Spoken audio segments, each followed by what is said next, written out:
All right, y'all, welcome back to Off the Market Podcast. Last episode, we talked about our trends and what we expect in 2026. And we promised that we were going to get dive deep into HELOCs and refinancing. So there's no better person than Damin Halum on our team, who honestly should have been or still could be a lender and a realtor. Anytime I need to crunch numbers, I go to Damin. Anytime I need to check a closing statement, I call Damin. So Damin, I'm going to leave it to you to lead this conversation. Yeah, I know. So the last time we left off, we were talking about HELOCs. And, you know, that's very important. I think a lot of homeowners or new buyers don't know about HELOC enough. First off, what is a HELOC? HELOC is a home equity line of credit. And how does it work? So it's like a credit card to your house, basically. It's a line of credit. So let's say you have a lot of equity in your home. What is equity? Equity. So equity is you have a lot of value or appreciation of the home value. So let's say, for instance, your house is worth $700,000. You have a loan of $500,000. You have $200,000 in equity on the property. Okay. Sorry, let's go back even further, actually. Yeah. Because we're going right into the weeds with it. Yeah. Mm-hmm. Who is essentially who is a HELOC for? Correct. I guess is a really good. HELOC is good for people or investors or people are trying to buy a second home. Or you have a good. Oh. No. I need to let you finish. Sorry. Or if you have a good interest rate, you don't want to mess with the refinance of your home, and so this is like second loan to that house. And that's the reason why you would use a HELOC situation. So a HELOC only applies to homeowners, actually. So Correct. We should make that statement, is that if you're out looking for a home, you cannot get a HELOC loan. You're looking for a conventional FHA or a direct loan or a hard money loan or et cetera. HELOCs are directed towards folks that already own a home so that they can pool some cash or a line of credit, like Damin said, against the equity that they have in the house. So I would say, well, it's not necessarily directed towards investors. It's directed towards homeowners who'd like to invest, in my opinion, right? Right. I mean, yeah. And that's how you become an investor. Right. So that's a HELOC, so to say. But why were we talking about it last year? Or why were we saying... I think it's going to be coming up more this year. Because of how great of the interest rate is on the HELOCs right now. It's basically, it is 1% higher than a conventional loan, but it saves you, those people that have 2-3% interest rates, they don't have to touch that, and they don't have to sell a property, because I get a lot of homeowners that feel like they need to sell a property to buy another one. Correct. And they don't really have to do that. If they have some credit on that first house or that second home, they should pull out that money and use that towards the down payment on that next property that they want to purchase. Yeah, and there's a lot of tricks to this, or there's a lot of different options and scenarios. And I think this conversation came up in our last episode towards our closing, was when Damin and I sidebar were like, we don't believe in our clients selling. Like, I am a firm believer in hold property. 1,000%. And you sell if you actually need the money, or you're moving it into an investment or to a higher up property, or you're investing in a business. But I don't believe in selling the property and sitting on cash, putting it in the bank, because your money doesn't work for you in that way. You're actually losing money keeping it in the bank. Yeah. And so when clients call me that I just sold them a house 2 years ago, you know, usually realtors were really excited that we get a new listing. But for me, I'm like, wait, why do you need to sell? Like, what's the reason of you selling? And if it's like, well, we really want to move and we don't really have the money because we need the down payment, which is why we all buy property, is we buy it, we hope it appreciates, then we could sell it and move on to the next property, take those proceeds. That's typically what we like. Right. But unfortunately, you know, in the last 2 years, the homeowners that have purchased are not really, they're actually depreciated their home value. And so that's the conversation you're having now. It's like, hey, don't sell. Correct. Keep the property. And, you know, if you're doing it as a short-term rental, just keep running that as your business. And for now. And he's talking about folks that bought in 21 and 22. I do agree with you on that. They've seen little appreciation on their properties here in the desert, especially, like you said, if they bought for short-term or vacation rental or rental in general, especially if they've poured into it, revamped it. Locked in that interest rate. Yeah. So they're in a dilemma in terms of, like, they're holding an asset and it's a second home and it's not producing, but also if you try to sell it, it will sit. And that's what we saw last year is I would say about 50% of my listings sat, and we had to pull them off the market. And I think at month 2 or 3, usually month 2 is kind of still too early in a slow market to say whether it's going to move or not. But literally, I was like, I have 3 listings right now that will absolutely not move. This is not the market for them. And we did end up pulling those off. And I had a few of those too as well. And then they were asking for a high price at that time too as well. They were just trying to break even, right? Yeah. And at the end, they didn't want to lose, but if they were going to sell, they had to lose a little bit. Yeah. And a lot in some area, and over 50,000 in some situations where you're going to lose. Yeah. And depending on where the house was situated, what neighborhood, what was really bringing certain clientele in that particular neighborhood. So yeah, that is unfortunate for all those that bought in 21 and 22 in the desert, who bought with the motivation to, or the intention to, short-term rental. Because in most of these communities where short-term rentals were really successful, they oversaturated their own market. And then what happened, and what I don't think a lot of realtors talk about, is that they need to advise their clients that at any given time, your city or the city in which you purchased the short-term rental can change their rules. Right. So like at any time, you can close escrow today. Tomorrow, the city implemented these new rules, and now you no longer have a short-term rental. Right. Palm Springs is a perfect example. Palm Springs is a perfect example. Actually, in La Quinta, when La Quinta did that short-term rental permit ban, I had clients that I was working with. They owned a couple of properties in La Quinta, and then we found like an estate property. They ended up closing for $1 million. It was a $1 million sale, and it was on a Wednesday. I think we closed on Thursday or Friday. The city implemented no short-term rentals. Wow. And that property sat for about 2 years for $1 million with no short-term rentals. And they have since acquired the property next to it, and now they're trying to make it a true estate and now allow it to be a short-term rental. We did put it on the market for, I think, $300,000 more than they purchased it, and we got plenty of offers, but they weren't ready to sell because they really were holding out and hoping that the city would change. And that's crazy, because I would have thought opposite. I would have thought, hey, it's a unique property. Right. Okay. So that's a special property. I would think really in some situation where, hey, you bought a property where you thought you were going to do short-term rentals and you can't, then I think the value of that property went down 20, 15%, because you're buying that as a business perspective than more than a personal. So you're looking at it in the business mindset. You're right. And they did buy it as a business. Luckily, they bought a beautiful home, and it was an estate property. And so, honestly, they kind of lucked out, and they bought this great house. But it was very desirable, really desirable area. It's private, and they fixed it up, and they put in some love in that place, and it looks amazing. And then they said, okay, well, we waited a year or 2, I think, to see if the city of La Quinta would change their mind, and they never did. So they're like, throw it on the market. I did. And then they got offers, and then we're like, oh, wait, I don't know if I still want to do this. So that is one-off situation. So when they purchasing the other property, if they did already, are they allowed to do short-term rentals, or they're just using their previous, or the one that they already have, they're kind of just using as an overflow? No. So the property that they have, they acquired the land next to it. Right. And the city of La Quinta, if you have at least, I think it's a 26,000 square foot lot, will allow you to do short-term rentals. Okay. They'll do a special use permit or something like that. They'll make an... Yeah, it has to be like a separate building on... There's it can't be specific... your current property or something. It can't be like the attached to the current residency or something like that, right? Well, the client... It has to be like an ADU. And they'll build. The client now owns the 3 parcels. So there's 3 different APNs. They own all 3 APNs. It's kind of like an island lot. So they have landlocked the island in this particular part of La Quinta.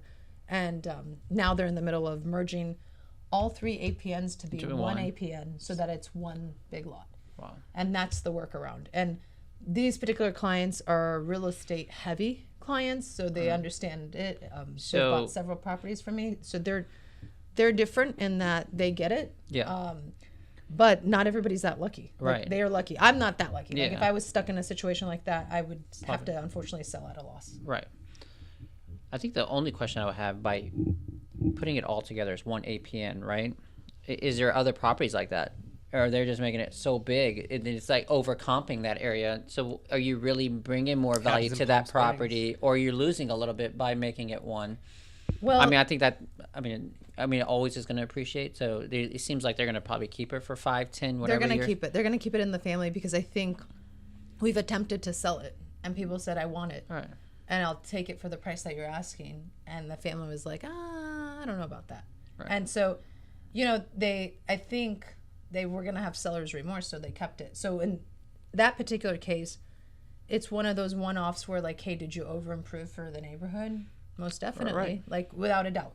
And they'll understand that. But in that particular case, again, that's a one-off and that's a luxury property. And, like all other luxury items and luxury market, luxury is a little bit different than the everyday person. And the everyday person who we're speaking of in terms of like HELOCs, and not to say that you can't take a HELOC off your nice property because our clients do it all the time. Right. Rich people hate to use their own money. Yeah. I mean, they're all about leverage. And also a lot of people need to know about HELOCs let's get back into HELOCs. Yeah, because there's special. You can get up to 85% of your the value of your home, right? Correct. But most of the time, majority of them, the banks only will give you up to 70%. So that's another thing to factor in. And the good thing is, like I said, it's only interest-only payments. And then once you pay off that line, that home equity line of credit, it stays with the home for a good 10, 20 years. So that's great to use. So if you ever need emergency funds or you need to use it for another property, you can just push a button and have access to that funds right away. So let's talk basic. $500,000. Like, we sell, because this is what I like to do with a lot of my first-time home buyers, is when interest rates were really competitive and it made sense, on year 2, when I had sold a first-time home buyer a home, I would reach out to them and say, hey, it's been 2 years. Let's talk about buying another property and using the equity that you have in your home. If they had enough equity, we have that conversation. Right. And we say, hey, the way you do is you don't have to sell your house. Let's take a line of credit. Let's take, you could do a cash out refinance if that made sense also. But in terms of a HELOC, it's like, hey, you take a line of credit against your house. Now what happens is it's essentially a second, I don't want to call it a loan, but it is a loan for a temporary period against your home, right? So they're going to say, hey, we're going to give you $80,000, but we're going to attach it to your house. Like if you by any chance take the $80,000, then you're like, all right, I just pocketed $80,000. Now I'm going to sell my house. It doesn't work that way. You could pocket the $80,000 when you sell your house. You're going to pay that $80,000 back and pay whatever the remaining balance on your home is. And so for me, I just think it's really important to educate all of your first-time home buyers on how to invest and how to create that second home purchase. And a HELOC is really great. I mean, we can make this a lot different ways. I think another option that we could use on an FHA type of home buyer, if they don't want to sell that property, what they can do is they can actually rent out that property, right, and do a DSCR type of loan on their second property. Loan. Yeah, and that can be, now we're getting a little bit more detailed, but that's something probably most likely FHA people would have to do is kind of get a lease agreement on the main home and to get qualified for the second one, unless there's a lot of appreciation on the FHA, like you bought it before COVID and COVID happened and you're blessed. But FHA has some guidelines that you have to follow. Yeah. You'd also have to wait 3 years. You have to wait a certain amount of time, and I don't want to quote the time because it always changes. I feel like it's changes. Could be. To what? I mean, to purchase another property on an FHA? I'm not talking about purchasing another. No, you can't rent out your FHA property if it's your primary residence. It's 2 years.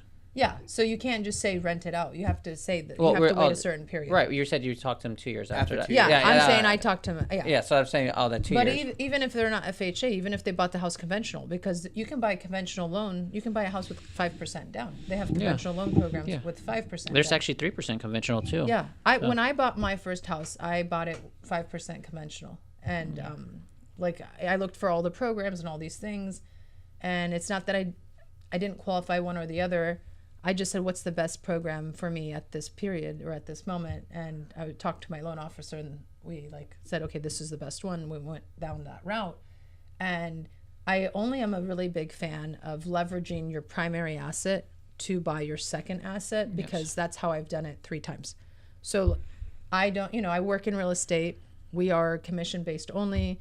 We're literally just as good as our last sale. And so I don't have, unfortunately, a nest egg sitting And we're sitting somewhere. here telling our viewers not to sell their home, so we're Yeah, losing yeah. a couple of listings on this podcast. So no, I'm joking. Well, I'm just- you got to sell if you have to sell. right, yeah. But if Yeah. you don't No. have to sell, It's all circumstantial. yeah, it's all circumstantial. It is all also dependent on the interest rate. yeah. Like, It all, it that's a only big- makes sense when the interest rate makes sense. It doesn't make sense when the interest rate doesn't make sense, in my opinion. Like the cost of living, all these et cetera, et cetera.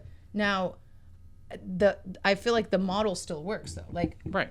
that's not to say that the model doesn't work. And the way that I bought an investment property is I refinanced. I did a cash out refinance because the rate, I redid my rate, and I pulled $90,000 and I set it into an account, and I put it in an account that I was like, I have 90,000, but this is because I want to buy an investment property.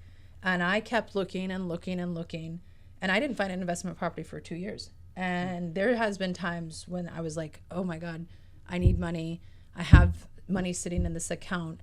And then I told myself, if I pull money from that account, I need to make sure I repay it. And then I'm like, you know what? I'm never going to repay it. So I just, again, never touched it.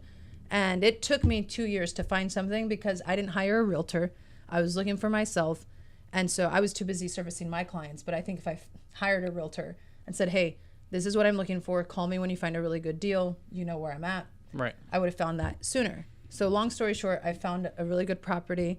I was able to put, I think I was able to put only $25,000 or $30,000 down. And then the house was a 30-year-old house, and I completely renovated the whole house with that $90,000. Nice. And I had 2 months worth of a mortgage to cover, and I bought a house. So you did basically. I had a client, similar That's how I situation. bought my second house. Yeah, second house. So So I have a client who bought 15 homes by doing that, and it's I know. called the Burr method. We can get that buying, a house and remodeling, and then renting it out and refinancing and pulling that out and then carrying it over to the next home. And that's a great method. A lot of people don't even know about that investors have been using, and that's how they can acquire a lot of properties. And unfortunately, I don't have time for that, and not No, I even know. the money for all of that. Yeah. But I mean, there's a lot of headache now. Do you want to be a landlord too on top of that? And so my only thing is using your asset to leverage and buy another asset, or using your asset like a bank. And that's where I always tell my clients, like, hey, when you're buying a home, and why I think buying a home is so important if and when you can afford it. And Jamie and I touched on this, and we said, like,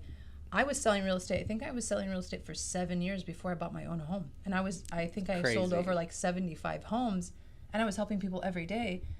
And I don't know why I didn't think I could buy a house. Like, I think people were sending me proof of funds for like 20, 40, 50,000, 100,000. They were sending me proof of funds all cash for like 700,000, $1 million. And I'm going, I don't got any of that. And I don't have none of my ducks in a row. And then I what also kind of pissed me off is I gave this one lender, I think, like 16 clients one year. And never once did he say, hey, Amir, like, let's look at what you're doing. And then I reached out to him, and I went to visit him. And I said, hey, I'm ready to buy, tell me what's up. And I left his office mortified. And I was like, dude, I can't believe I send clients to this guy. It was horrible. So I went to his office in January. And then I was like, oh my God, I never sent him another client. But I was like, I will also never use him. And one of his advice was, hey, you qualify for X. This is your sweet spot, but just go for the max. And he was saying all these things that I don't agree with, right? Right. I know. And so I was like, okay, never again. And then I met a lender 8 months later. And then 8 months later, when I met this other lender, she's like, hey, why don't you own a house? I was like, I don't know. I don't think I qualify. She's like, send me everything you have. Nice. And literally, no joke, within like 2 or 3 months, I was in a house. And then I was like, dude, I want to do this again. And it's easier than we think. Jane, you want to add to that? It's a lot easier. And that's why you have several lenders you work with and kind of see what meshes well with your clients and who can service your client the best. I have one guy that I use strictly for FHA. He knows all about that program and all that, and he's very he can talk. Very well versed and very informational. And then I have another one who can do all the hard loans, and so depending on the client, that's why you want to. And Jamie wants to add to this about home ownership and taking that step. Well, first off, to the lender point, I like you have those lenders that will just try to get you into anything and approve you for whatever. Right. I feel like we're kind of past that. That was like a 2008 situation, but now, like, I think you're right. Like, having the right lender who can look at your finances and see what you qualify for and be brutally honest with you as well. Because, you know, there's definitely a price point where you don't want to get into, and having that lender is important. But I think the other thing that I was going to say that I think is really important is people assume a lot when it comes to purchasing a home. Yeah. They assume that it's 20% down. Yes. They assume that they need all this funds that they have to put up front to even get in there, that there's going to be fees, that they have to have a realtor and they have to pay that 2.5%. There's so many things that people think that they're not there yet. Right. When in reality, if they just had that conversation, if they just learn a little bit about that process, that might alleviate the concerns. Not for everybody, obviously, but like the biggest concern and the biggest thing for me that was like a turning point for me is thinking about how much my rent was, how much a potential mortgage would be based on the home purchase, and just think about how much money is going away when you're renting. Just all that money is 100%. just going straight to the landlord, or I say the garbage disposal, because you're never going to use that again. True. At least with a home ownership, if you can get a condo to start with and, you know, use that as a stepping stone to, like you were saying, another home, like that's the way to do it. No, you're exactly right. And I want to get back to what you're about to say towards that end, is because I believe owning a property, I believe in renting where you live and own a property to produce cash flow. Now my mindset has changed in the last year and a half because of all the restrictions in the state of California. Yes, would I do it? Yes, but not here. I would probably do it more in the South where you can get more of your money for that. But Midwest. yeah, or in the Midwest, exactly. But yeah, and I think we saw a lot of deals where lenders are not being honest, and we'll go into escrow, and a lot of deals will cancel because our buyer didn't qualify. Yeah. You know, Or and they're looking at that monthly payment, and they're like, wait a minute, I didn't realize all this was going to break down to this. Yes. And I just want to add something to what Jamie was saying is a lot of folks don't realize that their first home is not their forever home. And I think everybody's searching for their forever home. And I think everybody's worried that they have to buy the big old grand house. Yeah. When I was looking for a house, I was like, I just want something with 4 walls I feel safe in and I'm happy. And I mean, when you work in real estate, you see it all. You see the 5,000 square foot mansion on a 1 acre lot with all the bells and whistles. And then you see a studio, a condo, apartment, or whatever. Home is wherever you make it at the end of the day. And I truly believe that, like, you just have to root yourself in home ownership. And if that's a 1 bedroom, 1 bath, but you are rooting yourself in home ownership, then I believe in that only because this home becomes a bank. Yeah. This home, like in an emergency, you could sell it. In an emergency, you could pull money against it. In an emergency, you could say, hey, Damin, I need 100,000. I don't have it, but I'll make a note against my house. If I don't pay you, you can take my house. Like, there's different ways that you can leverage. You can get a HELOC. You can do a cash out refinance.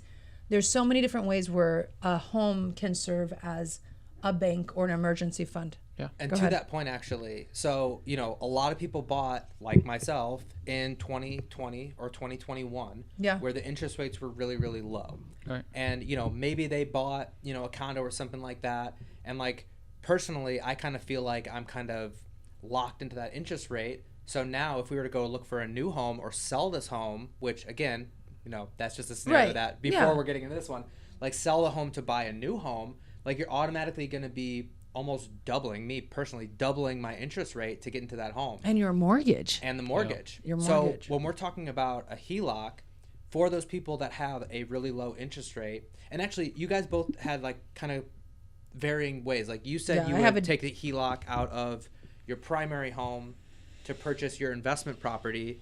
But then Damin, you said the exact opposite. You said that you would, you know, potentially rent out your primary residence to then purchase the new home. So I'm curious to see what you guys think of, like, why you'd go either one of those ways, and specifically for people that bought in 2020, 2021 that had that really low interest rate, how each of those scenarios would benefit them. Well, the reason I say that in my point of view is because I can't afford so let's say I rent out my primary residence and I can only get $2,000, right? But my monthly mortgage is $1,600. Now I get this HELOC. Now it's adding an additional $500, $600. Now I'm losing by renting out that home. Now, if I can rent out that home and the other home that I'm purchasing can meet the rental market, because that's how you're going to go qualify. It has to, you know, meet rental comps, has to make your monthly mortgage. Yep. I'd rather go that route if I have the down payment.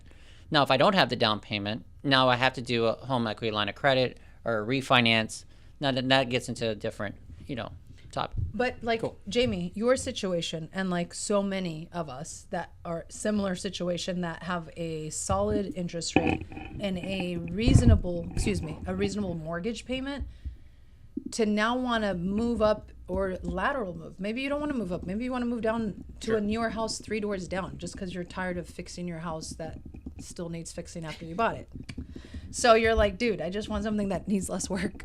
And so you want to move over there. But the purchase price, like when you look at it, your mortgage is going to be 3 times what you're paying today. Like right now, I can't afford to buy the house that I live in today's market, because my mortgage will be 3 times what I'm paying today.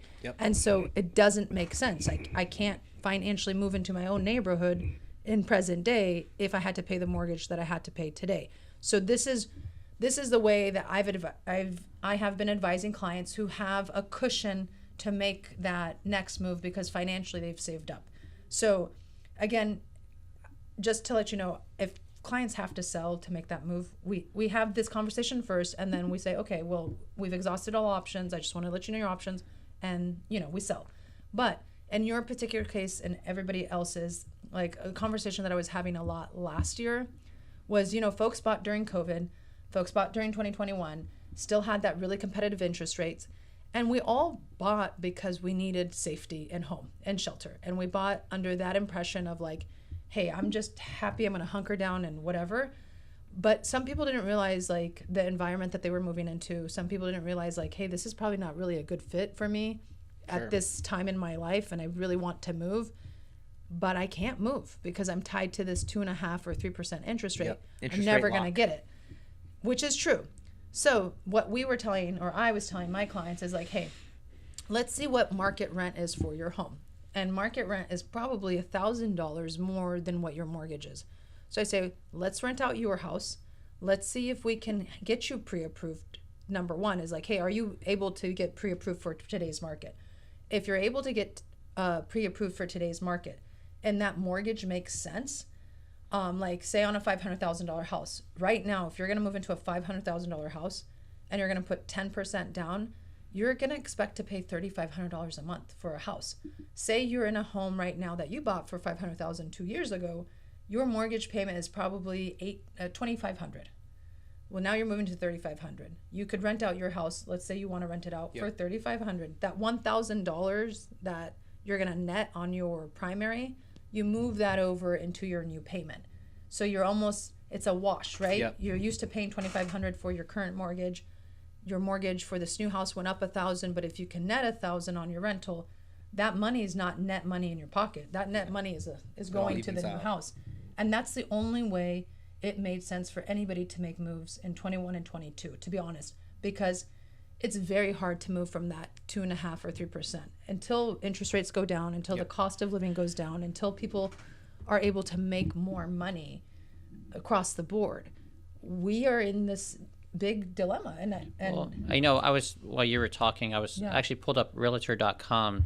And I think with inflation and everything that's going on, it's hard for people to make ends meet. Now, people below 4% interest rate, it's only 32% of homeowners have a below 4% interest rate. Say that Makes again? sense. Only 32% of homeowners have below 4%. Wow. Interest for rate. The longest time, like 6%, 6 or 7%. And I know it was a record this past month. I don't know the exact numbers, but I know applications come through mortgage companies of refinancing. A lot of people are doing refinance with a little small bump recently. So, so a lot of people are losing that 3 to 4%, unfortunately, due to inflation or whatever. But 5.5% Five is still great. Is still a good interest rate. It's still good. It's still especially good. Historically speaking. We just got spoiled a little bit. Yeah, exactly. We got spoiled, but then it's also like if you're used to paying $2,500 for that's your fixed, like say the difference between mortgages and rents will always increase 3 to 4 to 5% every year. The one thing about your mortgage, it's supposed to stay the same. What unfortunately moves it up or down a little bit is your property taxes. Which is a whole nother conversation in itself. And then it's driving me absolutely crazy. And then another conversation is insurance too, as well. Insurance. And so I think we were talking about cancellations, home cancellations. And we said home inspections is the number one. I would kind of say probably 1B to there's now insurance quote because they have doubled. You're right. And home, in home pricing. You're right. I think what was that article that Jamie shared with us? Oh, the USA Today article that came out yesterday, stating that there was over 40,000 in cancellations and contracts in December per Redfin, and 16% of homes. Yeah, and it's true in the middle of the transaction. I mean, last year we saw so many cancellations. I think 50% of our deals. I feel like every listing I had one cancellation. Oh. Yeah, it had one cancellation. It got canceled for whatever reason, and then went back on the market, and then finally sold. And buyers were very sensitive to the home inspection, and to your point, insurance. I think they're still sensitive right now to all the things that we just talked about. Interest rate, they want that interest rate to drop, even though we're currently at kind of like the average of interest rates. People still want it to drop. Yeah, there's buyers are picky right now. Yeah, so it's just. But I think if they're ready, they should buy now. Always buy now. Always buy now. Ready. Always buy whenever you're ready. Yeah, you know your timing. They're just looking for that deal. I mean, sellers are giving you that deal right now, and I think once the interest rates go down, you're not going to get that deal that you want, and then you're going to get these multiple offer situation. And then, do we have the same issue that we had at COVID? That are you overpaying for a home? Yep. Well, and that could be a factor now. Because everyone's waiting for that lower one. It seems like every conversation I have with buyers, like, we're going to wait. Yeah, exactly. I'm like, no, don't wait. I said, if you can make the payments for 6 months, a year, then we could. Yeah, I try to say if you can make the same payment for 12 to 18 months, to be honest with you, because in a perfect world, it would be 6 months. But I just feel like nothing has moved, and I'm a little bit more conservative in my quoting. But I would say something came to mind when you were talking, and I wanted to share it, and I forgot. I should have cut you off. Sorry, you should have cut me off. Like, hey, whatever you say is not important. I was listening. I have one more question about HELOCs, because one of you guys brought up like a lot of great conversations and a lot of scenarios, but I think another scenario that I always thought was like the most common one is like, and especially it's relevant to what we were just talking about, like if you're locked in your home and hopefully you like your home, improvements. Yeah. Like I feel like one of the biggest reasons why people do HELOCs and they refinance is so that they can take that money out and they can do some of those improvements. You're so right. We didn't touch on that. And you're right. I'm always thinking about it as an investor and like extending your portfolio, but you're 100% right. Yeah. That bathroom that needs to be remodeled, or the backyard that needs a facelift, the kitchen, etc. That's exactly, a lot of people take that money and they put it right back in their house and they reinvest it. And actually, that's also a good strategy if you're trying to put your house on the market and you really want the biggest bang for your buck. But don't overdo it. No, don't overdo because it. Because I get a lot of people that overdo it. They take it over the top and like, we did 200,000. I was like, wow. All right, you did an amazing job. It looks great. No, read the room, y'all. Yeah, exactly. Maybe during COVID time, that was a good time to do that. But not right now. Like, look at your neighbor's house, kind of see where everybody's at, and just kind of like, don't put 200,000 in a house. Like I have some clients thinking about adding a pool and then go sell it. I'm like, why would you do that? Yeah. Why would you spend 90,000 on a pool or 80,000 on a pool that is only going to gain 40,000? So you lost half. You lost 50%, 60% of that value. Yeah. The only value in adding a pool is memories and having a great time in your pool. Like when my clients ask me that and they're like, hey, if we add a pool, do you think we can sell it for more? Yeah. I'm like, absolutely not. It's like when they tell you drive the car off the lot and it's worth nothing. Yeah, 100%. I was like, go ahead. Well, no, I was just going to ask a question kind of in terms of that. So like, you guys see it day to day, day in, day out, like the improvements that are worthwhile and not currently in this market. Let's say somebody is, going to put in some money into their home. They want to improve it. Yeah. Also, the other thing that I'll add to that, which is crazy, is people will buy a home. They'll sit on it for 3-4 years. They will do nothing other than live in it, and then think that home is going to get 50, 100K more just because it's been sitting. Right. It's like, well, what did you do for it? So on that note, what are some of the improvements that you would recommend to people right now if they were looking to do any work on their home to improve the sale of their home or improve their equity?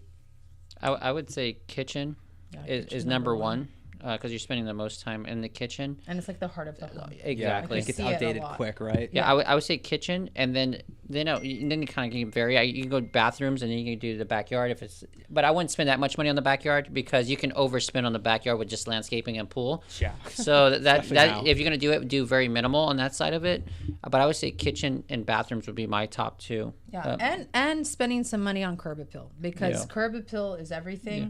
It's the first impression. So it's like, hey, paint the exterior of your front if it's been faded, fix that cracked garage door if it's that, fix your landscaping, make it very minimal but clean. So for me, it's like curb appeal. Your first impression is everything when you walk in.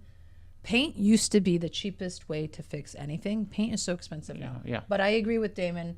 Remodel your kitchen, and if you have 2 bathrooms, do at least a bathroom. You don't need to do both bathrooms, but do at least a bathroom, interior paint, and curb appeal. That the biggest thing is curb appeal, bathroom, and the kitchen. Like that's number one. That's what you should call it. And if I have to put something underneath that, I'd probably do flooring, depending on the flooring situation. But I wouldn't, because that gets expensive too. Yeah. But I mean, but everyone's using now vinyl, and that kind of saves a little bit money there. It depends. If you have carpet in the bathrooms, take that out. Yeah. That's the number one. Yeah. We still have houses with carpets in the bathroom, and we got to take that out. But one thing before we close out, because I know this episode kind of went a little bit longer than we initially had hoped for.